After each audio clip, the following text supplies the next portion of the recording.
মালয়েশিয়ার একই কর্মস্থলে ৩ জন নিহত এবং ১ জন আহত। আসসালামু আলাইকুম। আজকে আমি কথা বলবো একটি মর্মান্তিক ঘটনা নিয়ে। গতকালকে ৪ আগস্ট মালয়েশিয়ার নেগারা সেম্বিলান রাজ্যের পোর্ট এলাকায় এই ঘটনাটি ঘটে। তারা ৪ জনই পাম বাগানে কাজ করত এবং একই রুমে থাকতো। তো তাদের মধ্যে তর্ক-বিতর্ক হয় এবং একটা সময় তাদের মধ্যে ঝামেলার সৃষ্টি হয় এবং এই মর্মান্তিক ঘটনাটি ঘটে। তো ভাই সবসময় ভাইবে চিন্তা কাজ করা উচিত। আমরা কেন আসছি প্রবাসে? ফ্যামিলির জন্য। তাহলে আপনারা কি একটা বড় ফ্যামিলির কথা চিন্তা করবেন না? কাজের ক্ষেত্রে একটা মানুষের সাথে একটা মানুষের ঝগড়া লাগতেই পারে, ঝামেলার সৃষ্টি হইতেই পারে। তো সেটা সমাধান তো আছে। আপনি যেখানে কাজ করেন, যার আন্ডারে কাজ করেন, সেখানে হয়তো একটা সুপারভাইজার আছে বা একটা লিডার আছে বা আপনার বস আছে।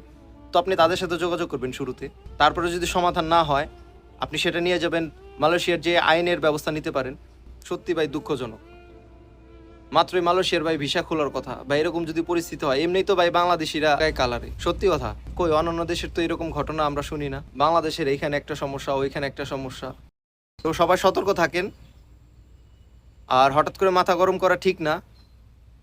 মাথা গরমকে একটা ভুল সিদ্ধান্ত আপনার নিয়ে আসতে পারে অন্ধকার। তো সবাই ভালো থাকবেন। আসসালামু আলাইকুম।